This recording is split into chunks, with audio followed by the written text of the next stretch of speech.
Vegetable oils belong in the engines of cars, not in your food.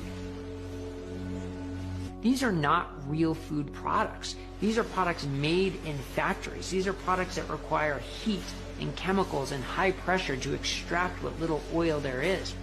The heat and chemicals used in the manufacturing process oxidizes these delicate seed oils. When you eat oxidized vegetable oils like soy, canola, corn, and safflower or sunflower, they create free radicals throughout your body that are highly inflammatory and known to cause heart disease and cancer. Why are we always trying to eat more antioxidants? To combat free radicals like the ones found in refined vegetable oils. And then they're used by restaurants in the most carcinogenic way possible. They heat them, reheat them, cool them off, heat them again, and use them for a week.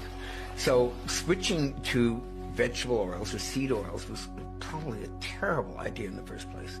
One researcher from the University of Minnesota went to a variety of fast food restaurants in her neighborhood and purchased French fries, and then took them back to her lab for testing. She found numerous compounds of toxic aldehydes in the fries. Aldehydes are known to cause gene mutation, alter RNA and DNA, and trigger massive inflammation in the body. Vegetable oil is highly toxic, and anyone who advises people to eat vegetable oils is also giving misinformation. I tell my clients to avoid the industrial seed